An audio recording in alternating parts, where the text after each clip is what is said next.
Welcome to this edition of Morgan You Asked For podcast. Wednesday night, the 17th of September. We're actually getting rain, Trevor. It's like the first time in a while. We need it.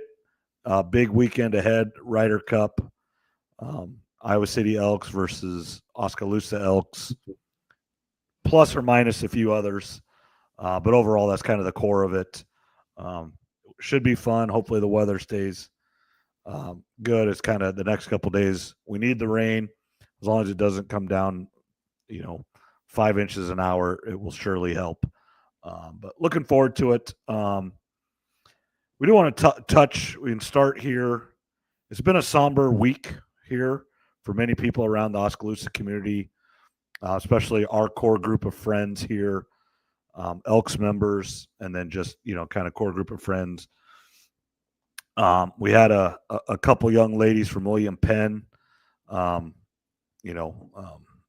away from a car accident, including our friend Ryan Anderson's daughter, Sydney.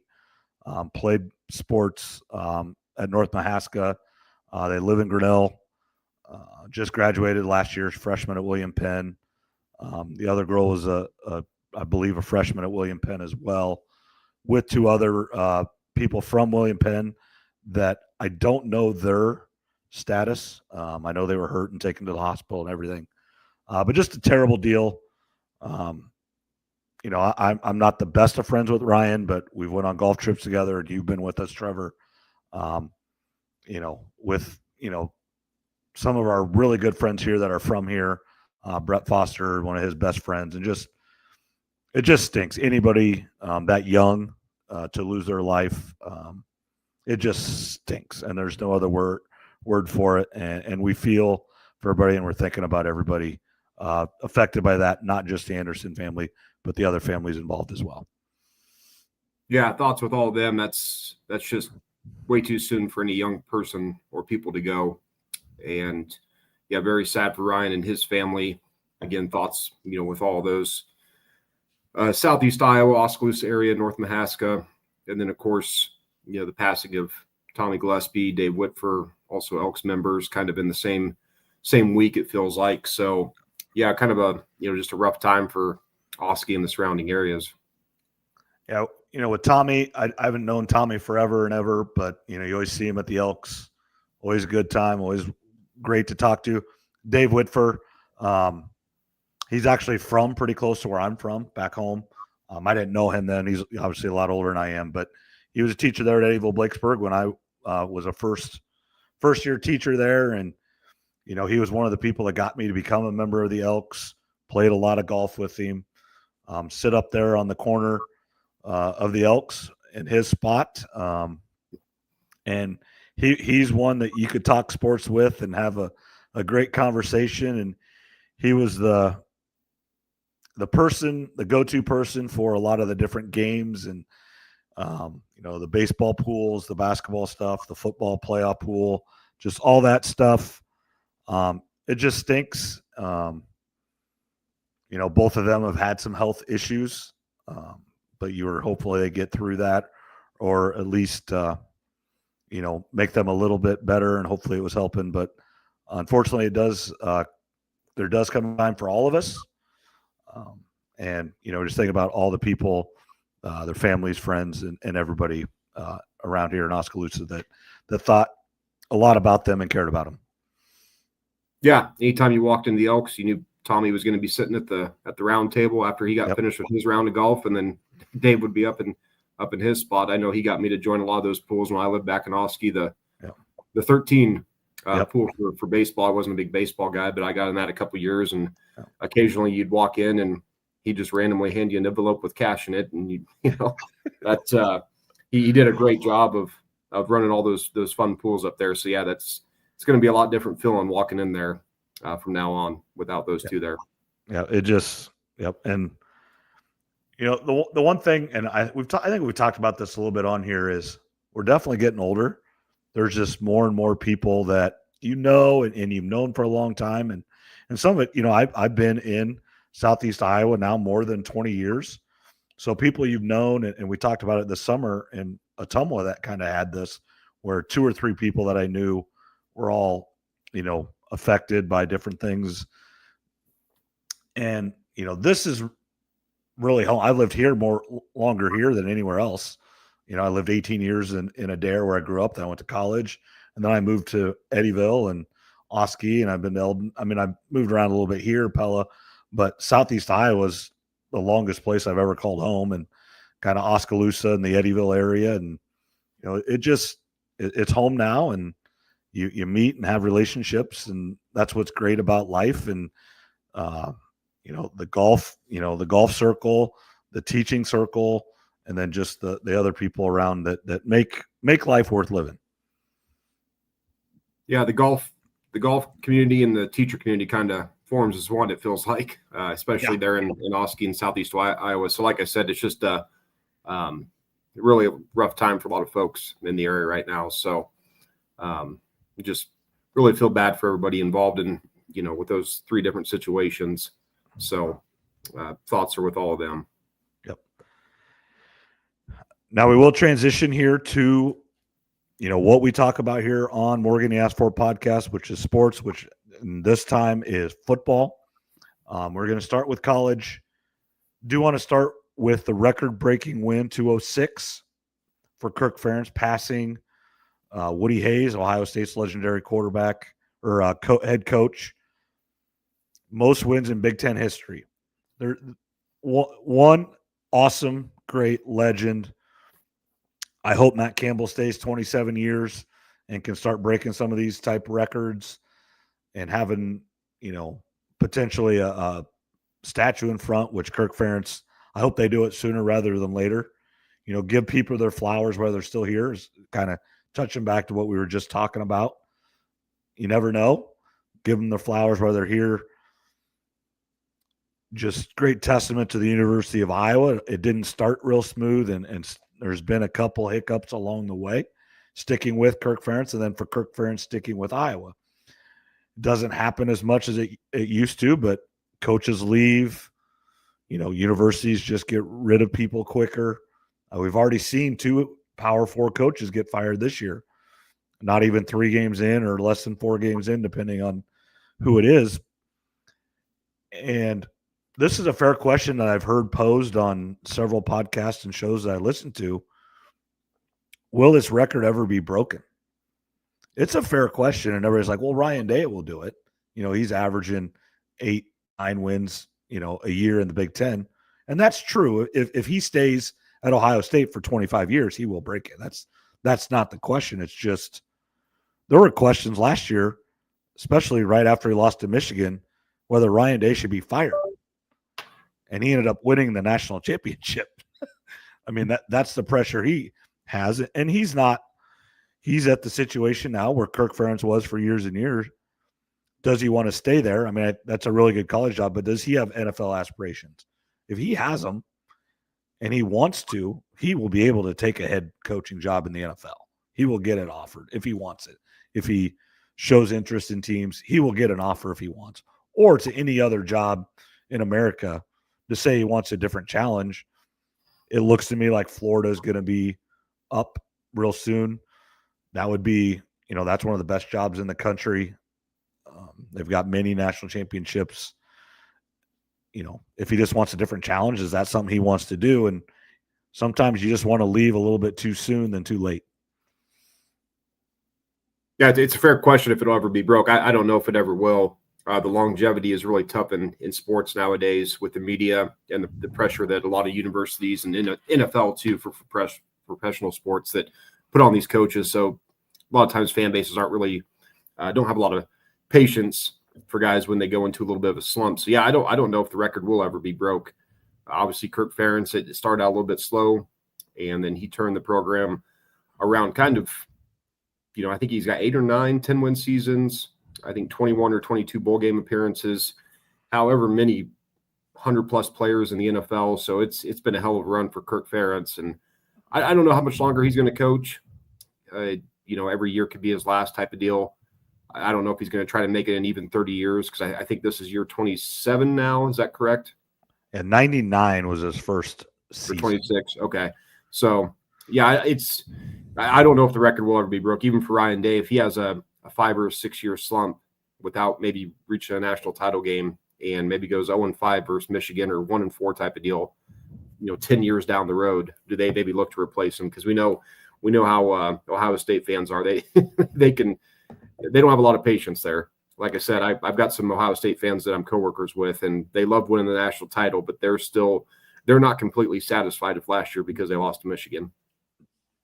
Yeah, his standard isn't bowl games and, maybe going to a lower bowl game once every 5 years. Their standard is the playoffs every year and truly compete for a national championship every year. It's not about winning the Big Ten for them. And you said this a few times. It's beat Michigan and get to the playoff, and probably in that order.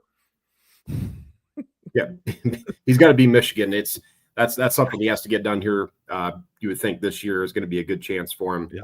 And it's like I said, I got some coworkers that they're very happy they won the national title. Obviously, Iowa State fans would be really ecstatic if either one of those schools was to win the Natty. We wouldn't really we wouldn't care about the Cyhawk game that much if you won the national championship. But at Ohio State, that's a little bit different story. So, yeah, as far as Kirk's record goes, and again, he's not done, so he's going to keep adding wins to this.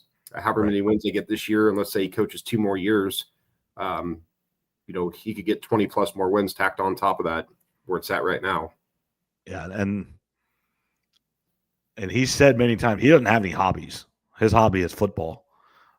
So it's truly just when he wants to be done. And we've talked, unless the bottom completely falls out, which as long as he is there, I really don't see that happening. I'm not saying they're going to win 10 games every year, but I don't see a 2-10 or 3-8, 3-11 season coming from them.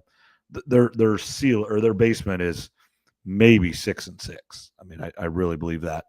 Unless, and I always, caveat injuries, if Gronowski gets hurt and Hank Brown gets hurt and all of a sudden you're on your third quarterback, well, that, just like Utah last year, that's what happened to them.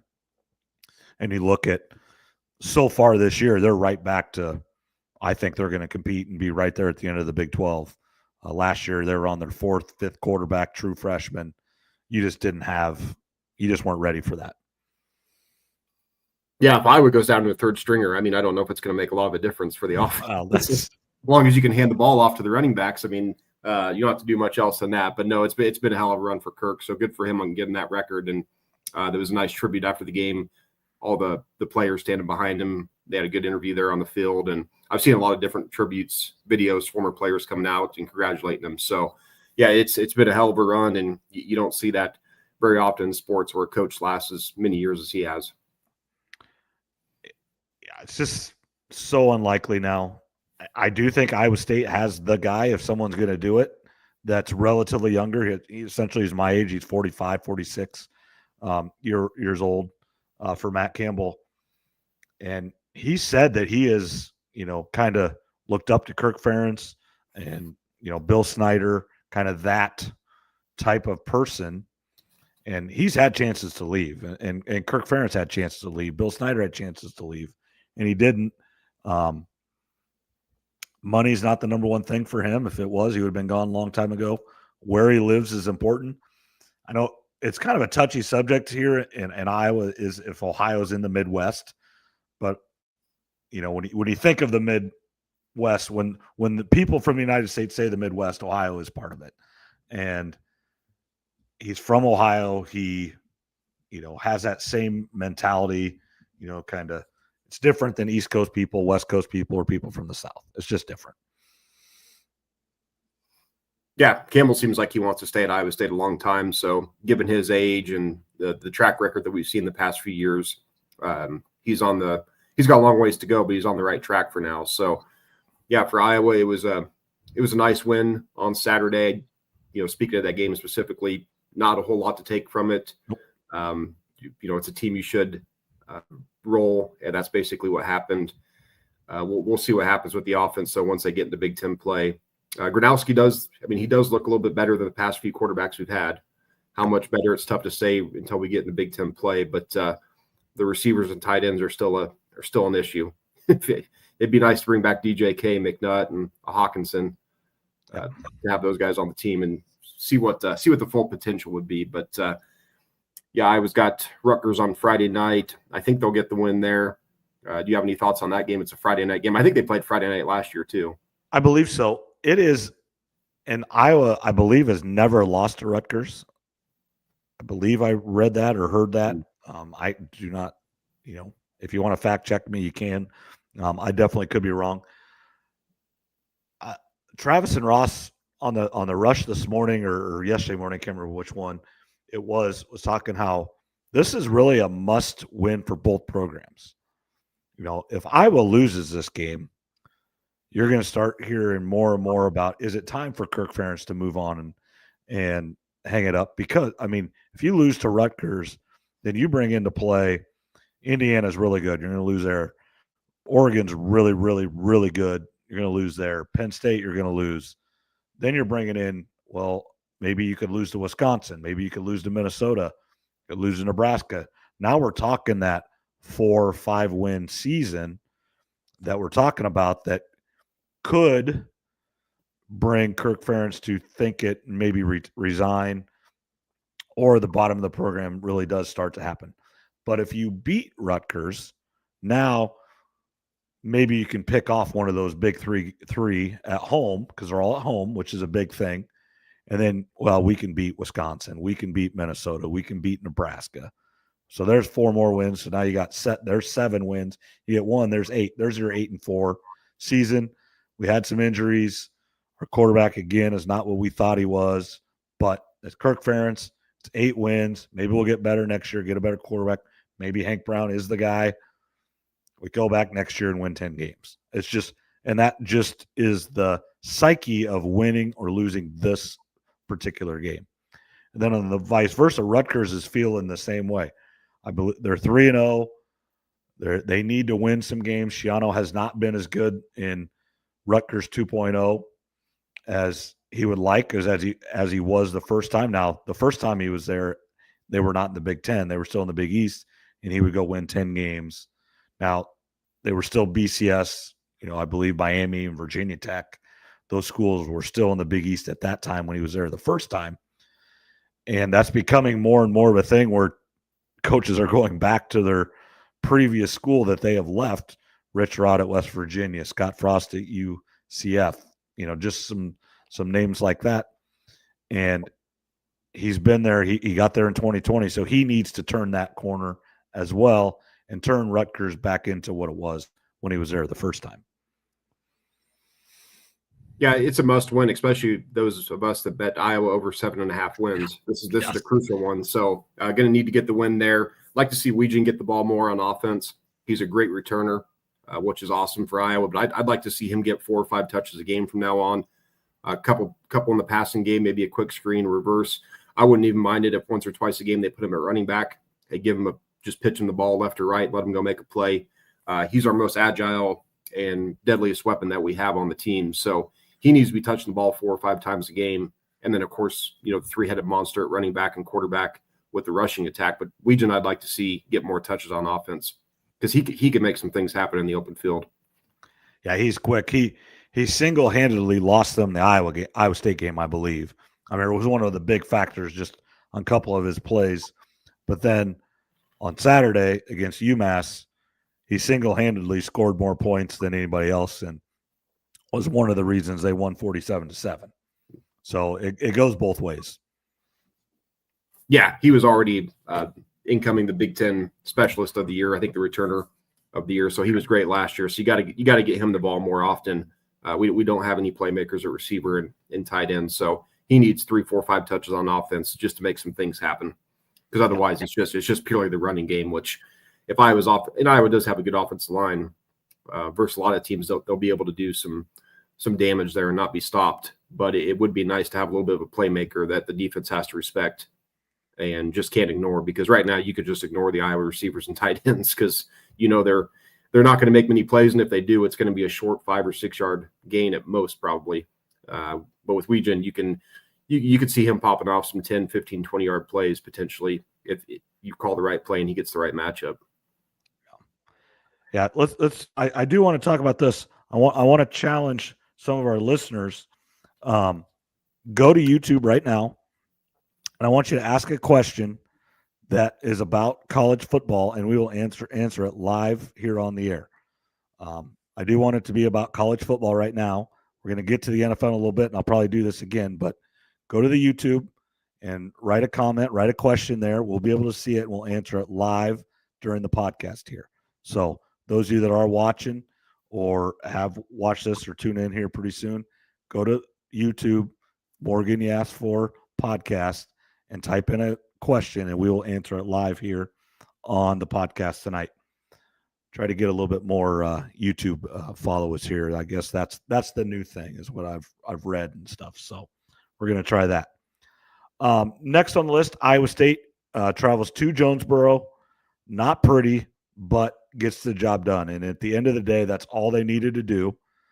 There are some worries because some key contributors are injured or continuing to be injured, but they got through the first quarter or third of the season 4-0 to their bye, and now ramps up conference season. Obviously, they're already 1-0 with the Kansas State win, but they did what they needed to do. That was a big thing. It was set up in a very difficult fashion. Jonesboro was not easy to get to. They flew to Memphis, stayed in Memphis, bussed up there for an hour, and then came home.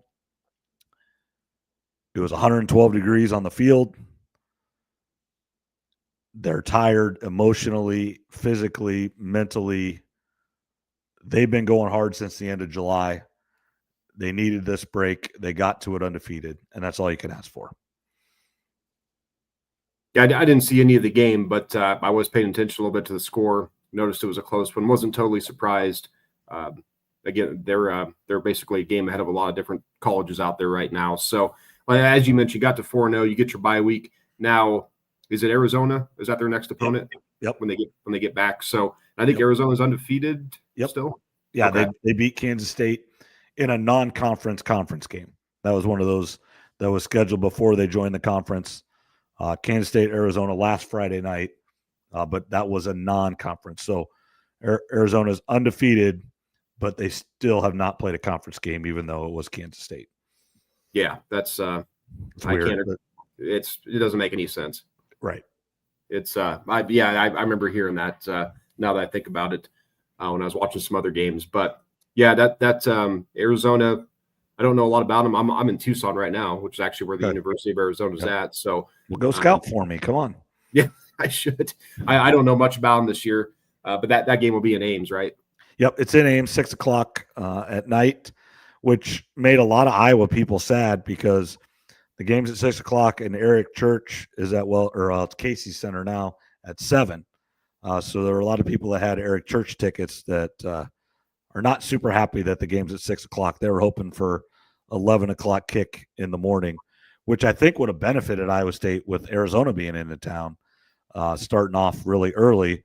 Speaking of really early, we're not really going to talk too much about it, but Texas Tech and Utah play in a huge game in the Big 12 this Saturday. The Big Noon Kickoff show is there.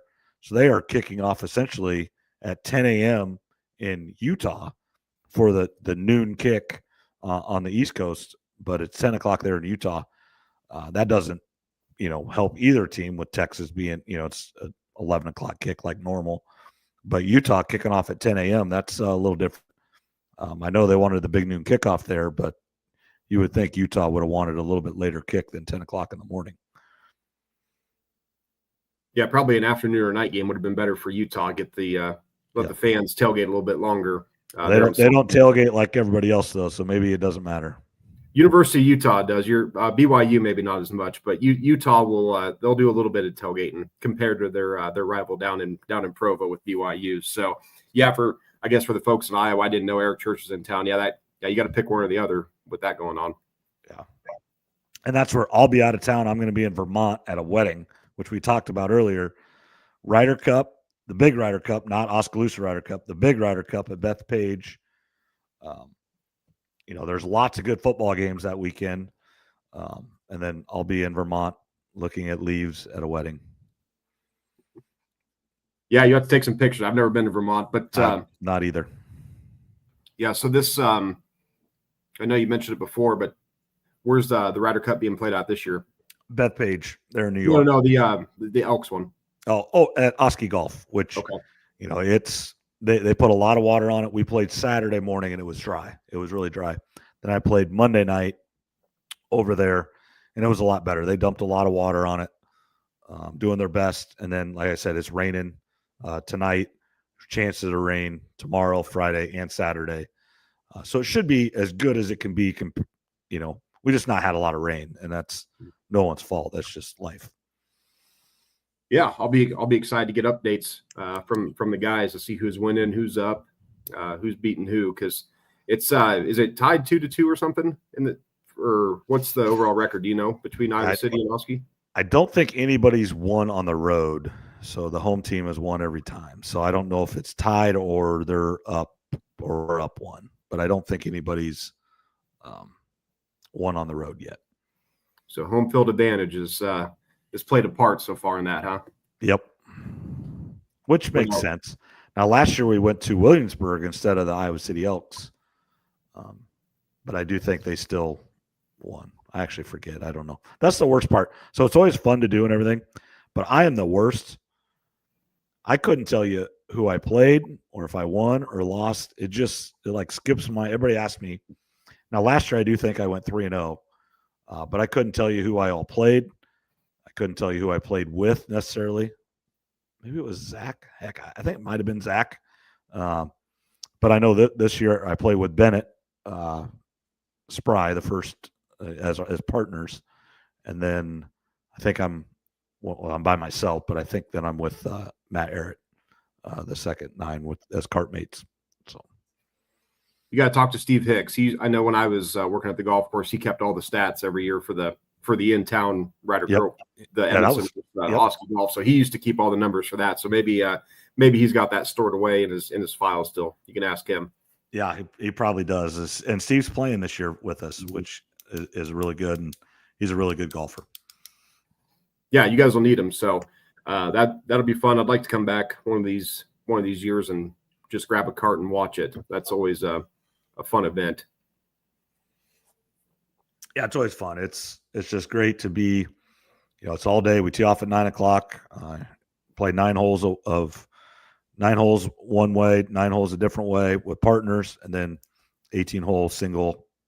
It's an all day thing. And then we're going to go over to Rick Langrebe's in Sigourney, and he's got, he calls it his front porch revival, and has a band and everything, and have a good time Saturday night as well.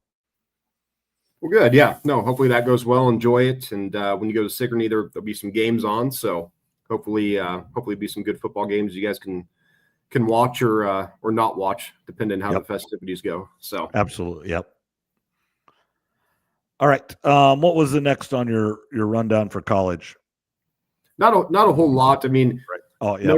Notre Dame probably has the 2 best losses in the country. When you really look at it, their path's going to be tough, though. I mean, at minimum, they have to win out. We know that. And even at 10 or 2, there's no guarantee they're going to get in.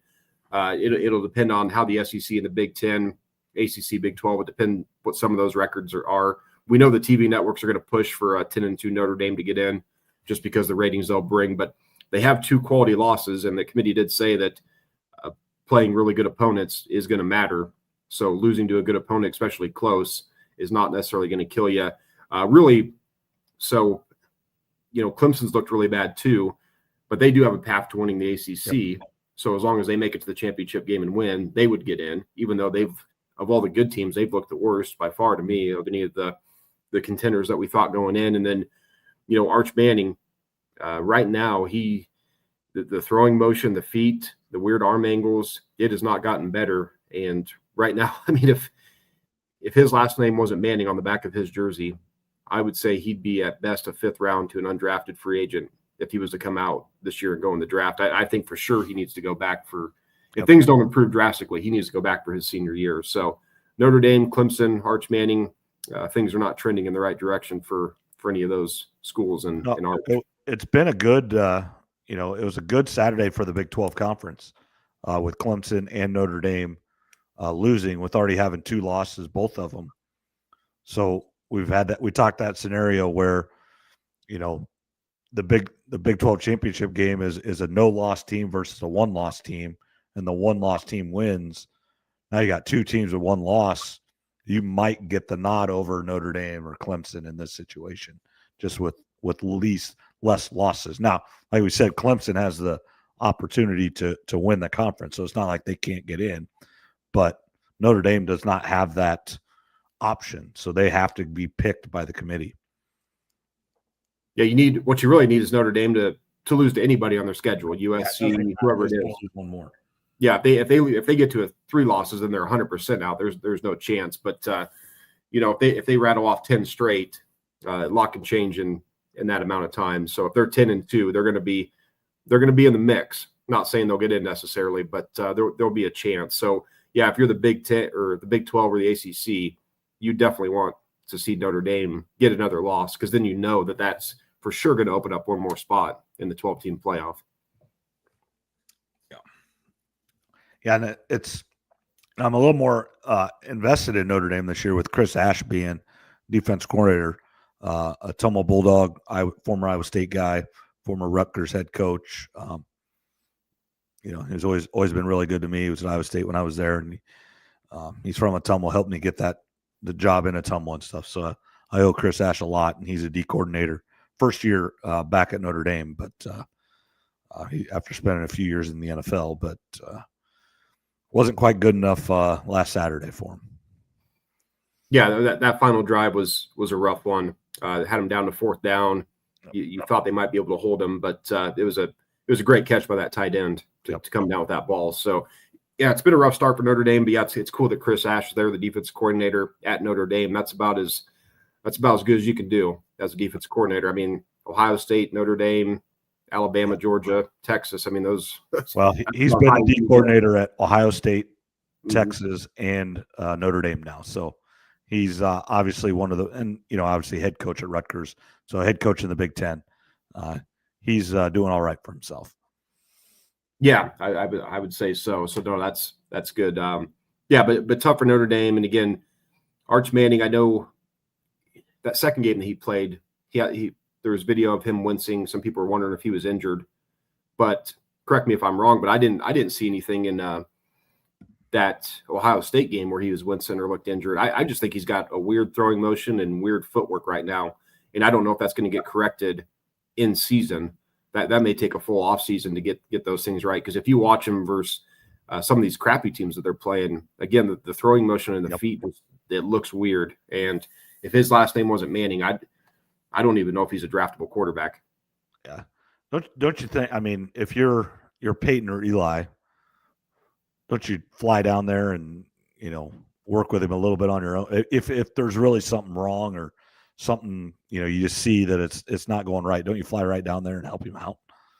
And maybe it's just in his head, or maybe they're staying away a little bit and let Sark try to figure it out. I don't know. I don't know the relationship there. Obviously, they're there to help. They're his uncles, but there's a line there that maybe you don't cross. I don't know. Yeah, I'm sure they would go down anytime if he asked for help. And I know, listening to Joel Klatt this week, he just thinks the timing is off, that Arch is rushing some stuff. So who knows? But now that they're going to be playing Florida and Oklahoma, I think, are their next 2 games, which are going to be high profile, and he's got to look better. So otherwise, he needs to come back for a senior season, which may be beneficial for him anyway. I heard something today that I think since 2000, all the quarterbacks that have won a Super Bowl had 30+ starts in college and threw like over 50 touchdowns. So again, you don't want one season of starting like a Trey Lance or an Anthony Richardson. We're starting to see that doesn't really work, even though those guys had all the physical tools. Everybody's looking for the next Josh Allen or whoever, but it is important to have at least 2 full seasons of starting in college, or like a Brock Purdy where you start for even more than that. Some of these other quarterbacks that play 3, even sometimes 4 years. So yeah, for Arch, even if things do trend the right way, I still think he probably comes back for a senior year at this point. We'll see what happens the rest of the season, but right now I think he's definitely got to come back.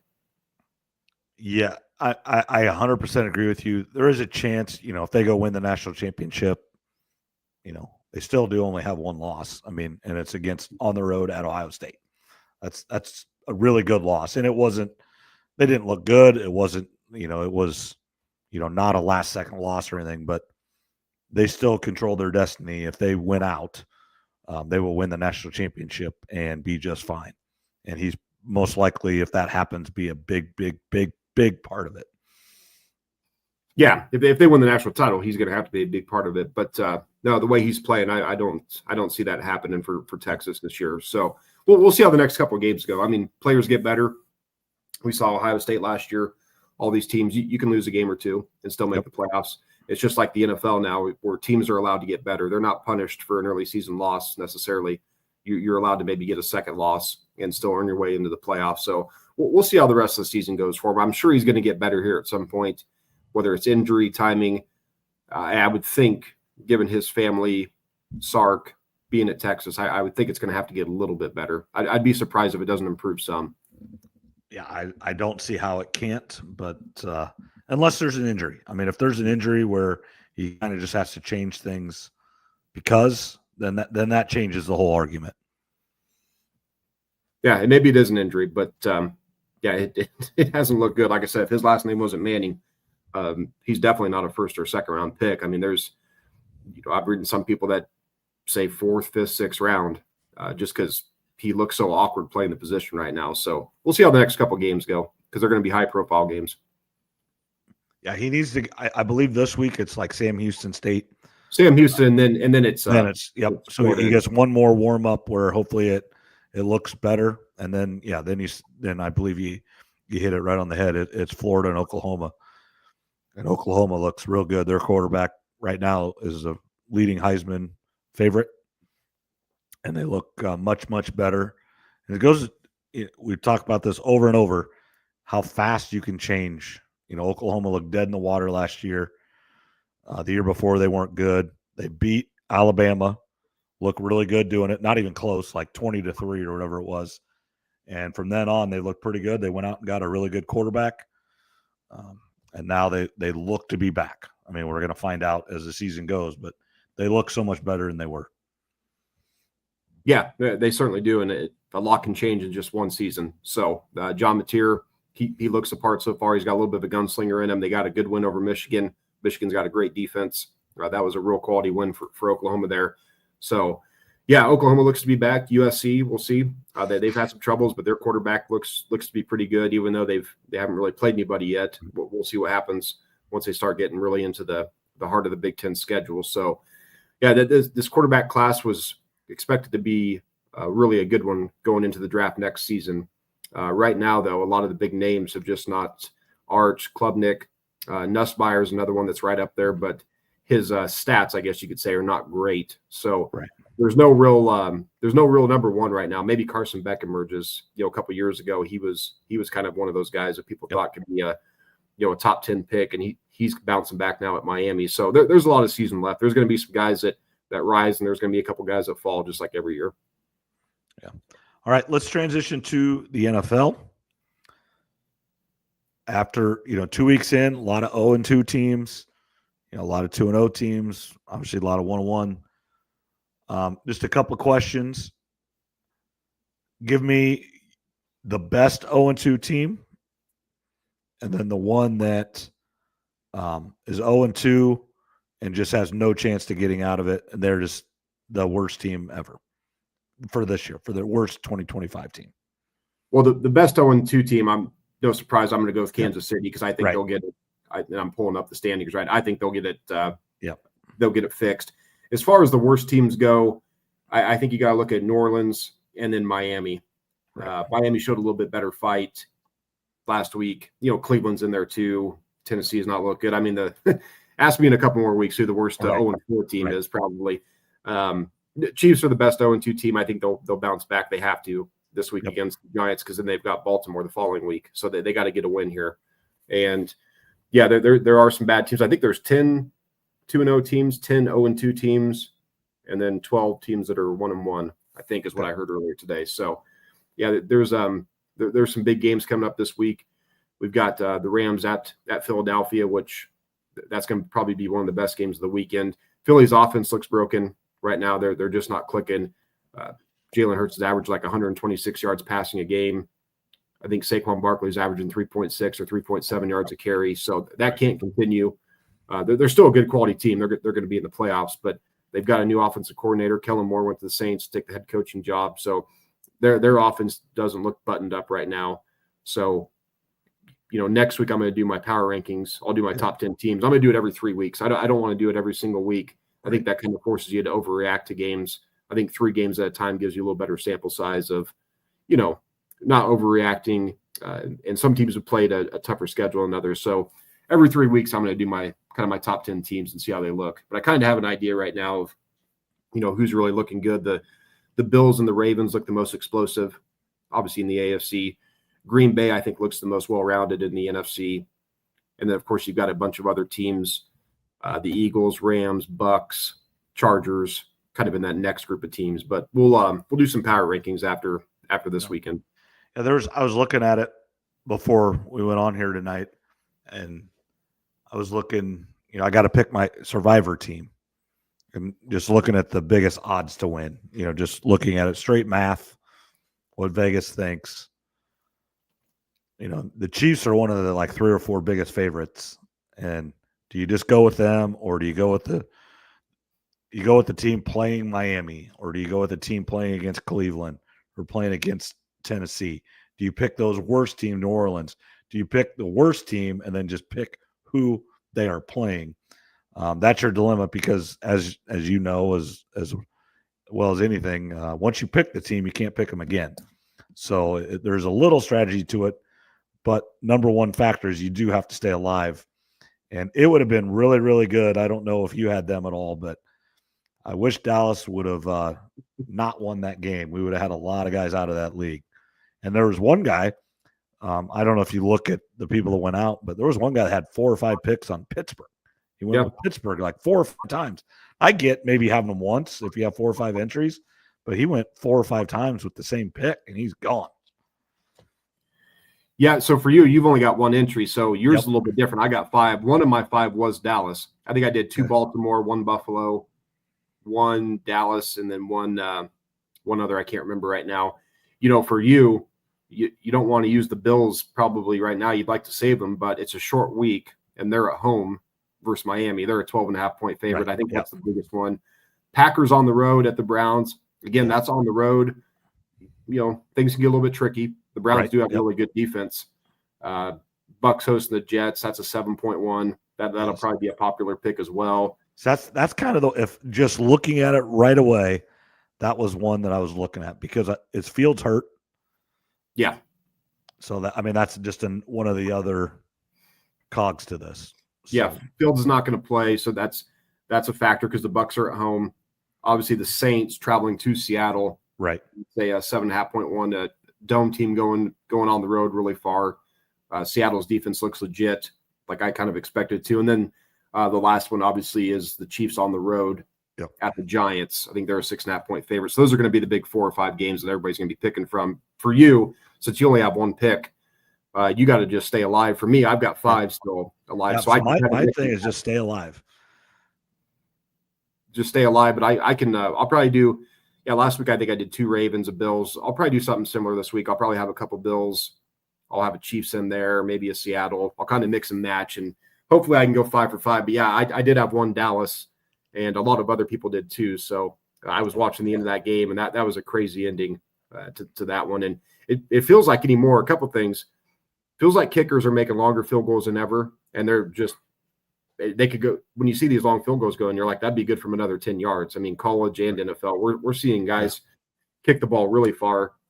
And I don't know if we talked about this yet or not, but college and NFL, the past few years, the first couple of weeks, you and I always got on here, and there was always a couple players in college and NFL that would drop the ball before they crossed the goal line to score. I haven't seen that this year. Have you?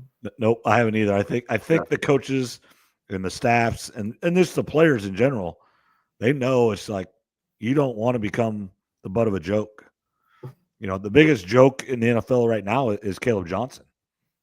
What happened, Sunday for him. He's now the 3rd string running back and now the 3rd string return guy. When you're a rookie and you're not the dude, you cannot make mistakes like that, or you don't see the field. And in the NFL, it's different than others. They'll cut you right now and they don't care. And it might be tough to keep your job in the NFL. Yeah, that was a terrible look for him. And then he just kind of walked off the field. I mean, you gotta keep your head in the game. That was a terrible play. He's been struggling, so we'll see if this is a little bit of a wake up call for Caleb Johnson. Speaking of running backs, I text you about the Chiefs, and I think the Jets and the Saints aren't going to look to move off players yet, probably because they don't want to. The coaches don't want to admit to the players that we're throwing in the towel. But in a couple of weeks, if the Jets or the Saints are 0-4, 0-5, I think the Chiefs need to be looking at Breece Hall and Alvin Kamara, more specifically Breece Hall because he's a younger player. He's on the last year of his contract there with the Jets, I believe. Alvin's a little bit older. But Breece Hall's got some talent, and maybe he just needs a new home. But the Chiefs can't run the ball right now. We know they're going to get Rice and Xavier Worthy back.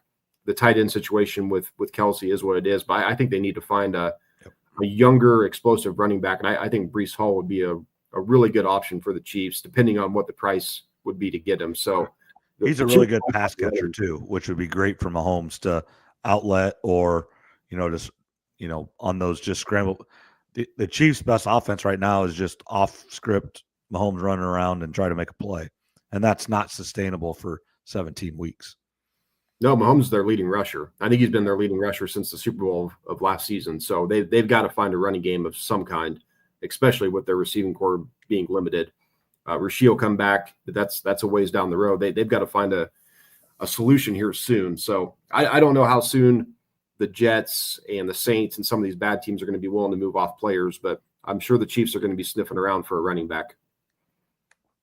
Yeah, that'd be really good for Iowa State fans and Breece Hall in general. To get somebody there. Yeah, if you go to Kansas City, you get to play with Mahomes and Reed. It'd be a really good opportunity for him. And it's home. He's from Wichita, so.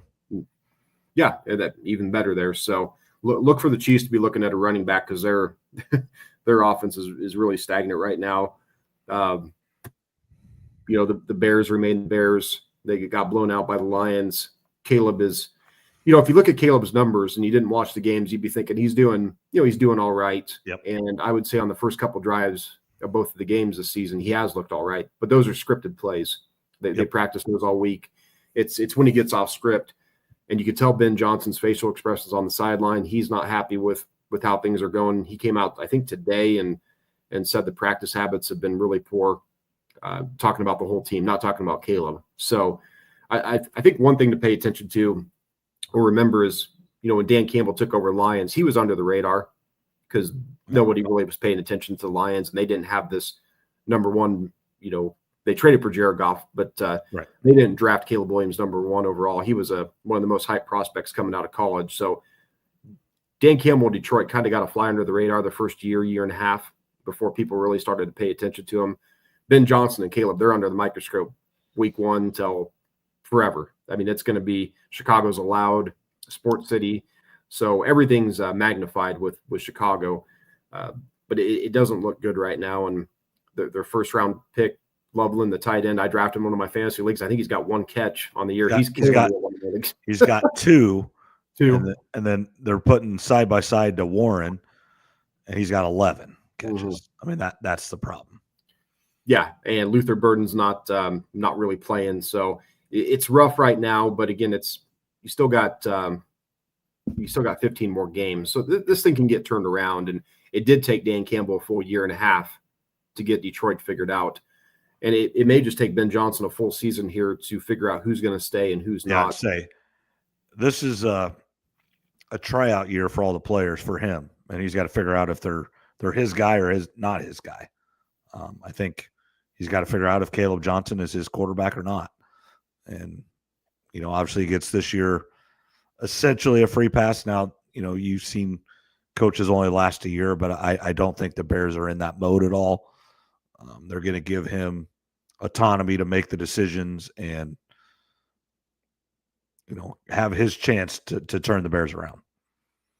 Yeah, he'll get 3 full years unless there's some Urban Meyer scandal type thing going on. He'll get 3 years. So this year, like you said, it's figuring out. It's not just Caleb Williams. It's figuring out who can stay with the team, who's got the right mentality for it. Because again, the penalties are adding up. They can't even break the huddle on time, light up correctly. If you can't do those things, then all the fancy plays and the trick plays and all the fun stuff that comes along, that doesn't even matter if you can't line up correctly and not have self-inflicted wounds. So it might be a rough year for the Bears. It looks like it's going to be, but we'll see what happens with Caleb. I don't know what to make of him. You can see the talent. He can move. Yep. He's got a hell of an arm. And when he makes the right throw, it looks pretty. Mm-hmm. But the too many, he just misses them. He just misses them. He throws the ball up into some crowded areas sometimes, and then guys that are open, he'll just overthrow them. So it's a work in progress. You can tell Ben Johnson's not happy. It's a little bit different when you're the head coach and not just the offensive coordinator. It was pretty good times there in Detroit. So this is the opposite end, and now he's the head coach, so he's got to deal with everything: offense, defense, special teams. You got the owners to pay attention to, all the media stuff that comes along with being the head coach, players getting in trouble in the middle of the night, stuff that we don't even hear about.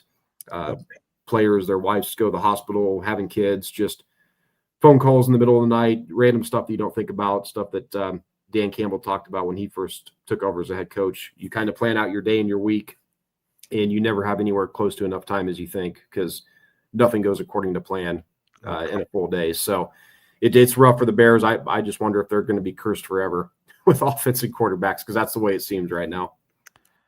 They did come out and say that they are moving to Arlington Heights, I do think, though. I mean, that at least they I think finally decided that's what they're doing, which is good. That's a good thing in the long term. I mean, it's obviously it stinks that view where they're at in Chicago is awesome. I mean, it really, really is.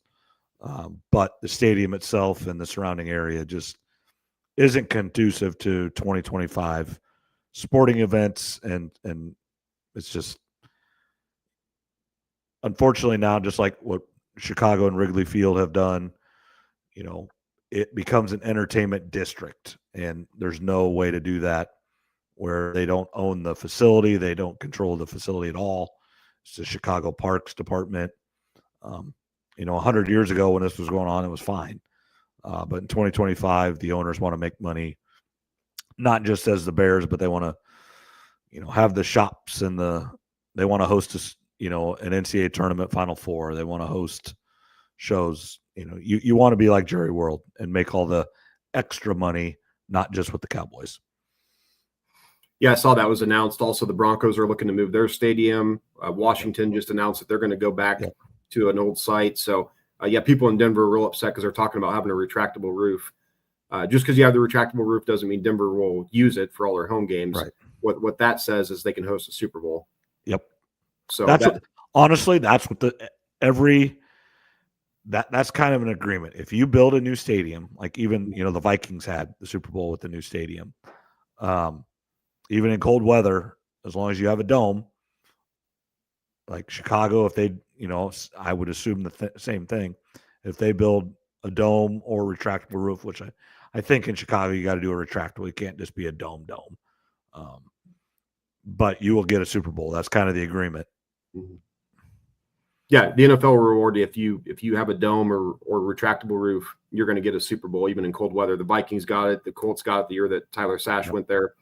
Me and some buddies from college drove to Indianapolis, spent Friday and Saturday night there in Indy, and you're right, that's one of the rewards that these NFL teams get when they build new stadiums. If it's a dome, retractable roof, whatever, you're going to host a Super Bowl to bring in some of that extra money that the 2 weeks of the Super Bowl is. So, yeah, Chicago, Denver, and Washington all looking at new sites, new stadiums. We'll see if there's any other teams. But, yeah, I did see that was announced today. Yeah, so I think that's good now. You know how it takes a while. So it's 2025. If it's done by 2030, I guess I'd be surprised. But that's just timing and how long it takes and everything. So anything else in the NFL? Injuries. Several injuries. I have a theory on this. I believe I've said it before on here, but with all the limits on practice time, practice hitting, I believe there's more injuries, or maybe it's just in my head, but I believe there's more injuries now than there's ever been in football, in the NFL football, because no one ever hits anybody except for the games. So when they do get hit, their body doesn't know how to react. Am I wrong in that? It seems like it. I haven't seen any official numbers to see if injuries are up or down technically, but obviously there's a bunch of quarterbacks out. You might be onto something there. The big one, of course, is Joe Burrow, going to miss at least 3 months. The thing for the Bengals is it's tough now because he's officially an injury-prone quarterback if he wasn't already. And I think there's an out in his contract after 2027, and the Bengals are going to be in a tough spot because if Jake Browning comes in and does well, he had some good moments last year when he stepped in before. I think he's going to be a free agent after the year. If he plays well, somebody's going to pay him a decent amount of money to be their quarterback for a year, to be a bridge quarterback.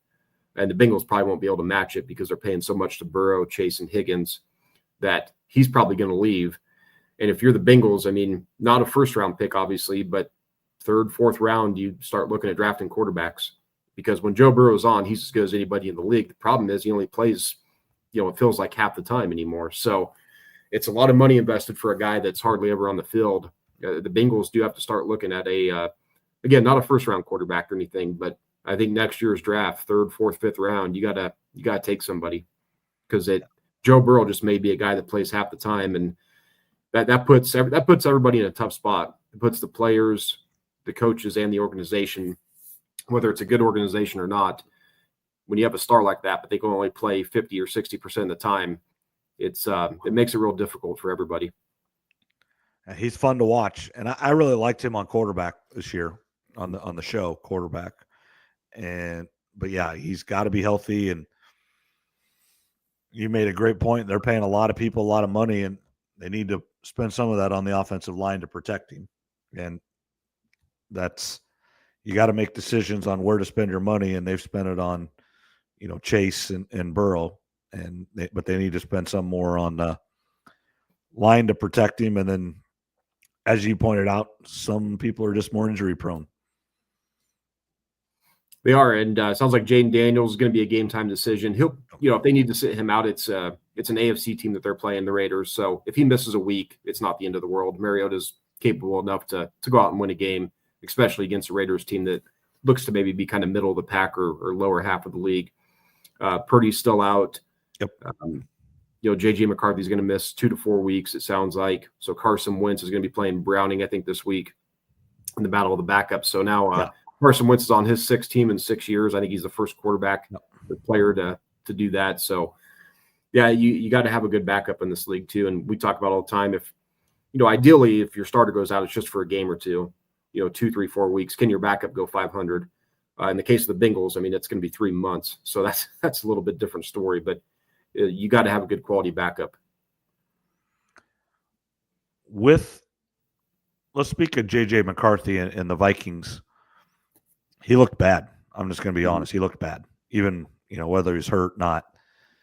And it has to be a little bit frustrating. The coach, quarterback whisperer, does a really good job, but the quarterbacks he kind of did that with were veterans, guys that have been around the league, just hadn't had that kind of success. Sam Darnold, bounced around a little bit. Kirk Cousins, the Redskins at the time, now the Commanders, just never wanted to commit to him. They kept giving him all kinds of money. And looking back, Kirk Cousins leaving the Vikings, it's just surprising to me that, I mean, obviously Atlanta paid him tons of money, so I don't blame him. And, if you're worried about money, then you just go. But now he's got, with Penix Jr. Drafted and starting over him, now he's sitting there. Now, honestly, he's getting paid like $25 million a year or $30 million a year as a backup. That's a heck of a gig. But at that stage in your career, stick around and play, and you're still going to get your $20 million a year instead of 30. I don't know what the numbers really were, but looking back, I think the Vikings probably should have paid both those guys. Or at least, do they wish? Now, Darnold with the Seahawks still have a chance, but the Falcons, Kirk Cousins isn't going to play. Darnold at least went there to be the starter. Now, Cousins went there to be the starter, but before he even played a down, they'd already drafted someone in the top 10. So they were moving on from him right away. Well, Cousins had the injury. I think moving off him, they were just ready. The time had come. He's an older player. What I think the Vikings would like to have back at this point is they probably still wish Daniel Jones had stayed, or they'd offered him a little bit more money, because Daniel Jones, through 2 weeks, He's in the MVP conversation. I don't expect him to stay there. We'll see. I need to see 2, 4, or 5 more games out of Daniel Jones and the Colts to see what they actually are, because we do see every year there's a couple teams that come out hot and they fade, a couple teams that start slow and then they get rolling. So, but I think the Vikings would sure like to have Daniel Jones back, 1 year, $14 million. If you asked them right now, they would sure like to have him in the building still. So, yeah, with J.J. McCarthy, there was a lot of reports out of camp weren't good. He's injury prone already through the first 2 seasons. And we've seen teams, depending what happens, if he plays 10 to 12 games this year, whatever it ends up being total, and he doesn't look good, and they're picking top 15, we have seen teams move off quarterbacks quicker. Yep. I mean, the Arizona Cardinals moved off Josh Rosen after 1 year. Now they had the number 1 overall pick, and right. Kyler Murray was there. That was the right pick, even though Kyler's kind of a weird quarterback and a weird guy.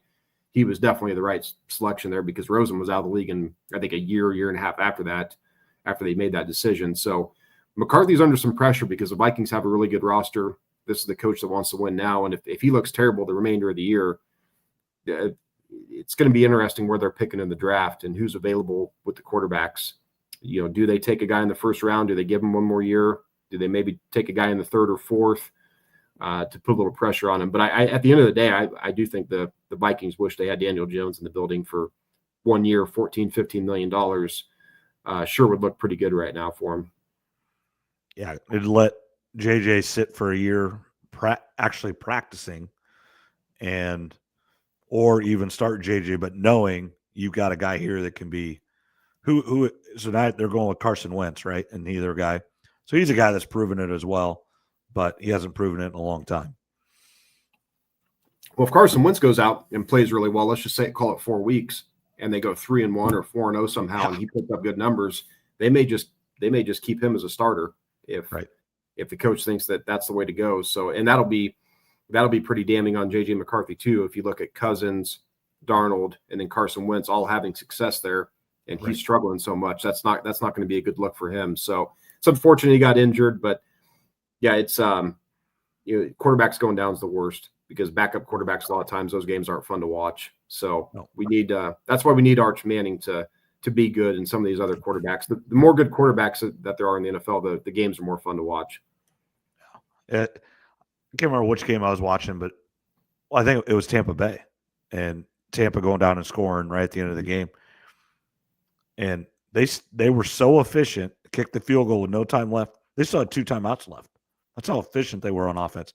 That's the difference in like college and the NFL, is just how efficient they can be in no huddle, everybody knowing what to do, don't even have to really call things. It's just they practice it over and over and over. It's their livelihood. Now, it is in college football now too. It's different. And I think going forward, you should see that a little bit more, because they shouldn't be worrying about other things, but they are younger and they still have limits on practice time. Kind of. I mean, there's rules now. You can say what you want about those, but I was just super impressed. And Baker Mayfield is really good. He needed to be jumping up and down. He got out of Cleveland as soon as he did. He was there long enough. He paid his dues and got out and got to a great spot. And I believe we talked about it a few weeks ago that Tampa's got one of the best records in the last 5 years in the NFC. And they look to be, I don't think they're a Super Bowl necessary contender, but they're going to be in the playoffs, and, they can win a game, and then you never know. I think they're a contender to make the NFC Championship game, as well as Baker's playing.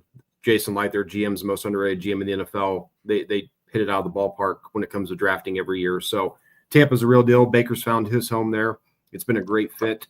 It's been great for both sides, and he revitalized his career, and that's the Browns. I mean, when you look back on it, he won a playoff game for him for the first time in however many years, taking down Pittsburgh in the playoffs of all teams, and then went on the road and gave Kansas City all they wanted in that game. And then not long after that, they get rid of him. He injured his shoulder. Odell Beckham's dad came out and made that video, or, it was kind of tarnishing him. And things just got weird. And, of course, Cleveland does what Cleveland does. they say, okay, we'll see you later, and we'll bring in Deshaun Watson. And Right. look where the Browns are now, and look where Baker and Tampa's at. So it's good for him. He's a fan favorite. He's fun to watch. And I like watching him play. Before the season got started, I said he was a good little dark horse bet at 25-1 for MVP. So he's definitely in the mix too, because he's had two game winning drives the first 2 weeks of the season, and he's probably going to continue to put up really good numbers this year with all the receivers that they've got, the talent on that team, and given how weak the division is. I mean, it looks to be them and maybe the Falcons, and then the Saints and the Panthers. They look to be some of the worst teams in the league. So Tampa, if they keep going, they could contend for the number 1 seed just because of their division. Right. And if that happens, Baker's going to have a chance to win the MVP, I think, because his numbers should be tops of the league when it comes to quarterbacks. Speaking of Carolina, I saw a meme or whatever that the first trade in NFL history where neither team wish it would have happened, the Bears and Carolina, because it didn't help anybody.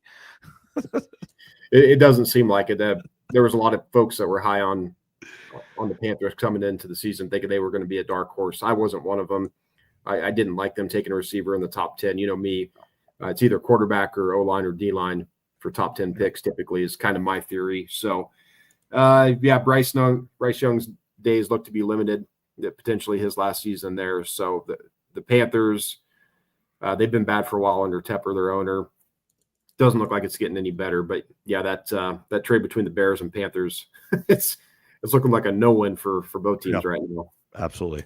All right. We're just over an hour here. Perfect timing. A little after 10 o'clock here in Iowa. We'll be back next week. One last thing real quick. The Monday night game, Lions at the Ravens. Okay. Ravens are favored by 5. I think the Ravens are going to win, but something to pay attention to in that game, if Detroit pulls the upset, all of a sudden the Ravens would be 1-2, and then they'd be going on the road to Kansas City in week 4, and they'd be staring at 1-3 because Kansas City is in win now mode. They've got to win versus the Giants, and then they really need to win versus Baltimore to get to that 2-2. So that's a sneaky important game for Baltimore Monday night. Yeah, and we talked about the Packers put it on Detroit, and they didn't look very good, and then Detroit looked really good against the Bears. Now we both think the Bears aren't very good, but against a not very good team, they did what you're supposed to do. So maybe maybe we weren't as far off as we thought we were when we both had them going a long ways in the playoffs. And after week 1, we both, you kind of said, well, maybe we might both be wrong. But if Detroit would go beat Baltimore, and then that puts Baltimore, be 2 of the 2 best teams in the AFC with 2 losses already, assuming the Chiefs beat the Jets, with Baltimore and Kansas City already having 2 losses in the first 3 weeks of the season. Yeah, if Detroit can beat Baltimore, then they've got Cleveland and Cincinnati coming up. They're following 2 games. So the schedule, then they've got Kansas City and Tampa, which gets tough. But it would be a big win for Detroit if they can get it. And it'd be a massive loss, actually, if the Ravens end up losing at home. They're favored by 5. I think they're going to win. They played a couple years ago in Baltimore. Baltimore ran them out of the stadium. I think Lamar is like 26-1 versus NFC teams. Yeah. Just because NFC teams don't know what to do. They don't see him that often. Right. And Lamar's a different type of player. So I expect the Ravens to win. But pay attention, though, if they somehow throw that game away, which the Ravens have been known to do the past few years, all of a sudden they're kind of in a must-win mode going into Kansas City. So a sneaky important game for Baltimore Monday night. Yeah, that's a good point there, Trev. And kind of wrapping it up here, you're Trevor, I'm Ryan. Thanks everybody for watching, listening, subscribe, rate, review, like whatever you do on whatever podcast player or YouTube that you like. We do appreciate it, and we'll be back next week. No Iowa State game. We'll kind of have the recap of the Iowa game and talk about the future, good or bad, after the Rutgers game on Friday night. Yep, sounds good. And enjoy the weekend, and we'll see you next week. All right. See you later, Trev.